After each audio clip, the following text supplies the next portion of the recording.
The odds are quite good that somewhere around you right now, as you're listening to me speak these words, is a battery.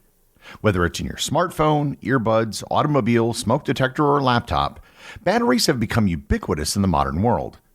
The origins of chemical batteries go back thousands of years before people even knew what electricity was or what they could do with it. The future of batteries looks even brighter, as more devices will require more and better batteries.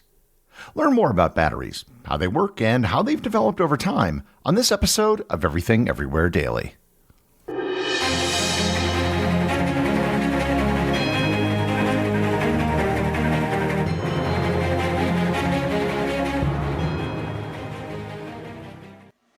This episode is sponsored by ButcherBox. If you've been listening to this podcast long enough, you know I like to share some of the creations I've made with my ButcherBox shipments. Today, I want to tell you about my latest creation, meat muffins. I take a package of ButcherBox ground beef and mix it with shredded cheese. I then put it in a cupcake tin, filling it about 3/4 of the way full. And then on top, I'll pour a scrambled egg mix. I put it in my air fryer for about 13 minutes at 390 degrees, and the result is ground beef muffins. Quick and easy to make, and you can put them in the fridge for later. And if you'd like to try this recipe out yourself, you are in luck. Because today, ButcherBox is giving my listeners free ground beef for the life of your membership, plus an additional $20 off your first order. Use my link, butcherbox.com/everywhere, and use code everywhere to get free ground beef for life, plus $20 off your first box. That's butcherbox.com/everywhere, code everywhere. This episode is sponsored by Heaven Hill Bottled and Bond Bourbon. I recently had the chance to try Heaven Hill Bottled and Bond, and I can attest to its exceptional aromas with hints of caramel and vanilla intertwining with its oakiness, which provide a well-rounded flavor profile.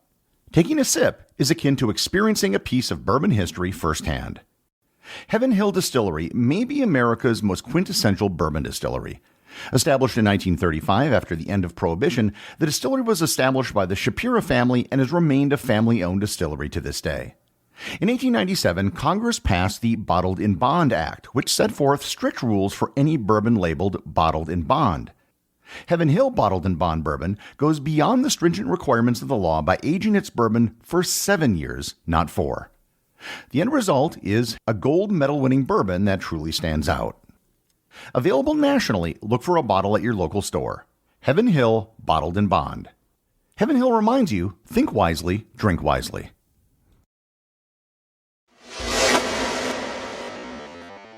Everyone listening to this, I'm sure, is familiar with batteries.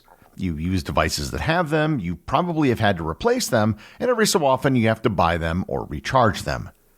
Most people, however, don't know what's going on inside of a battery or how modern batteries were developed.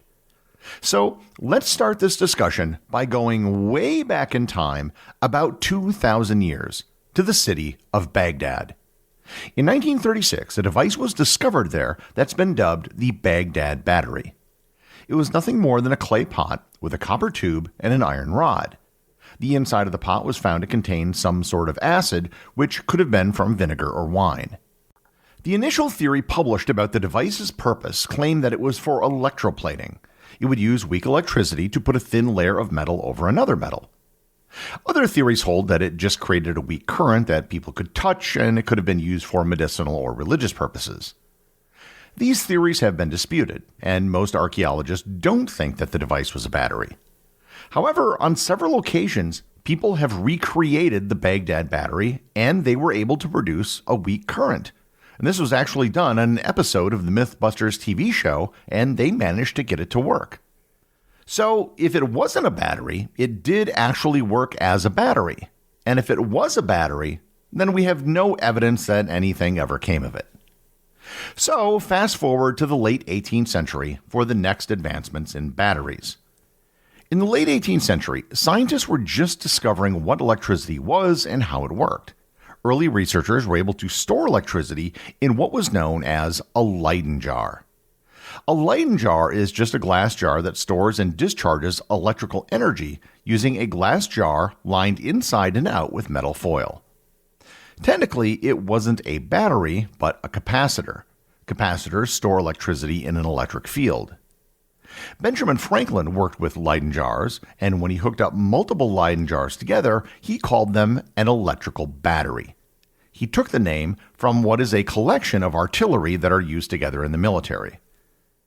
The word battery, meaning multiple things working together, stuck, but it was later used to mean something slightly different from a capacitor. The first true battery was created in 1800 by the Italian electricity researcher Alessandro Volta. He created a device known as a voltaic pile. His device consisted of alternating discs of zinc and copper with pieces of cardboard soaked in brine in between the metals. His device had all of the elements that we think of today as a battery. This would be a good time to describe what a battery is and the basics of how a battery works. To understand how a battery works, we have to start with the basic unit, an electrical cell. A cell stores electrical energy chemically.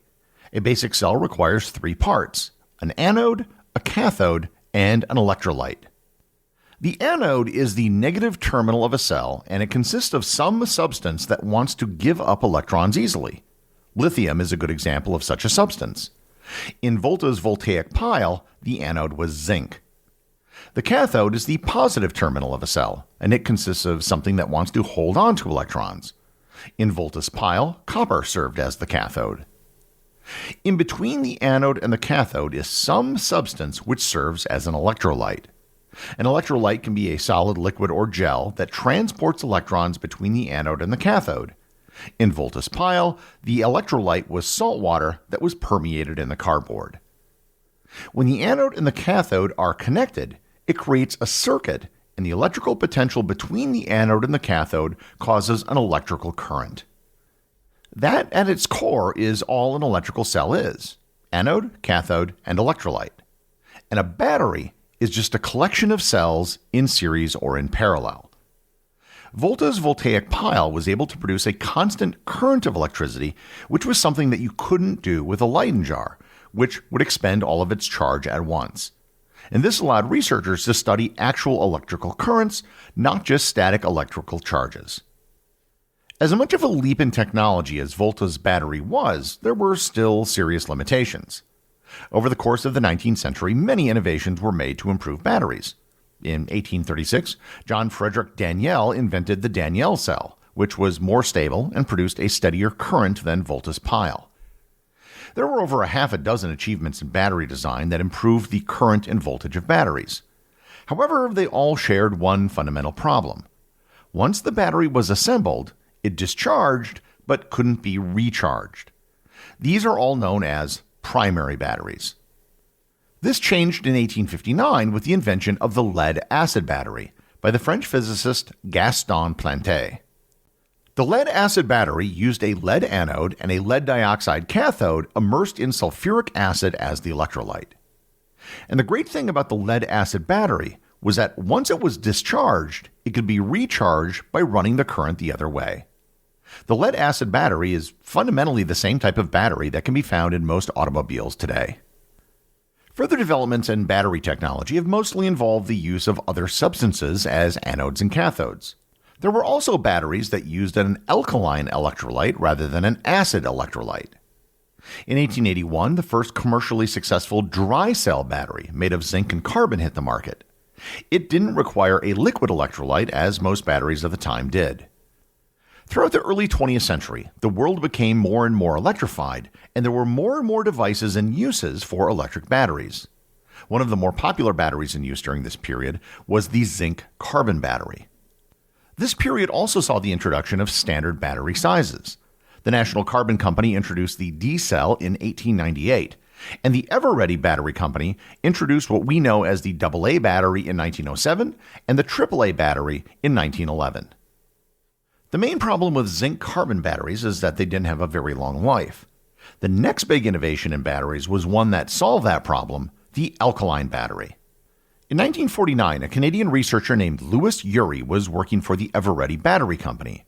Urey was tasked with finding a way to improve the lifespan and performance of existing zinc-carbon batteries.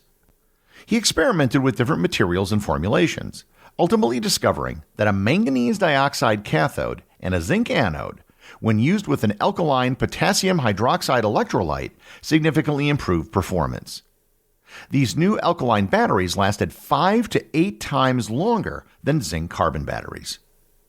Alkaline batteries were a huge improvement. They're still used today, and they have a very high energy density and are very affordable. However, they also had a downside. They couldn't be recharged.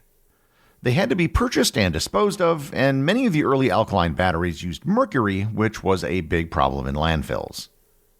What was desired was a battery that had a high energy density and was rechargeable, and ideally it should also be lightweight and affordable. A massive step towards this goal was taken with the development of lithium batteries. Lithium is the third lightest element on the periodic table, and it also has the highest electrochemical potential of any metal. Attempts at lithium batteries began in the first years of the 20th century. However, it wasn't until the 1970s that serious research began.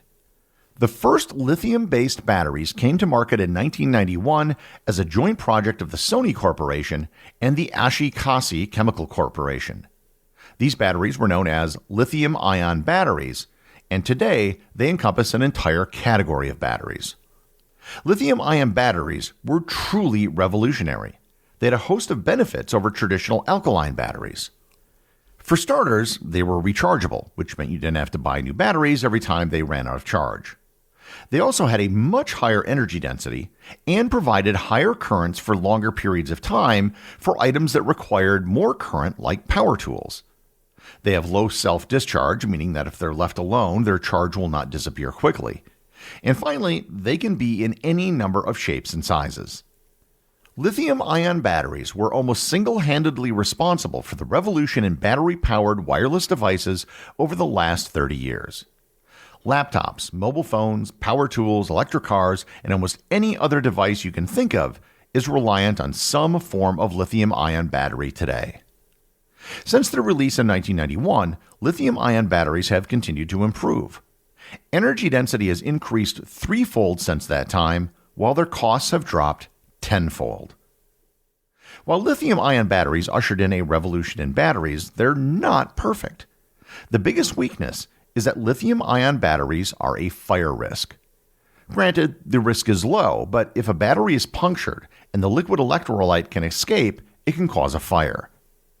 Another problem is that dendrites can grow inside the electrolytes. Dendrites are solid fingers of lithium that can grow slowly. If they grow large enough, they can cross from cathode to anode and cause a short circuit in the battery. Given the importance of batteries in the world's economy, more research is being done on battery technology today than ever before. Anyone who can come up with large-scale improvements in battery technology stands to make a fortune. One such promising technology is solid-state batteries. Solid-state batteries are conceptually very simple. It replaces the liquid or gel electrolyte with a solid. Most people don't realize that their electronic devices have a liquid inside of them, but they do. Granted, the liquid isn't sloshing around and it's in very thin layers, but it's a liquid nonetheless. Solid-state batteries have the potential to revolutionize batteries in the same way that lithium-ion batteries did several decades before. For starters, they would be much safer, as there's no risk of an electrolyte leaking. They would charge faster, have higher energy density, last longer, and they could operate at higher and lower temperatures. This could mean an electric car that only required half the battery size that current electric cars do, resulting in decreased prices. Or alternatively, a battery of the same size that could go twice as far. Perhaps even more importantly, a car could be fully charged in just a fraction of the time that it currently takes to charge an electric car. And the same would hold true for all electronic devices that need to be recharged. Due to the weight and electrochemical potential of lithium, future solid-state batteries will still probably be lithium-based. However, not every battery application requires something lightweight that can charge quickly. Sometimes you just want something cheap and forego other battery attributes. One such potential technology is known as an air-iron battery. As the name would suggest, an iron-air battery stores energy via the oxidation of iron with air, aka rusting. and then creates electrical energy by reversing the process. Iron-air batteries are very heavy, and they don't charge quickly, but then again, they don't have to.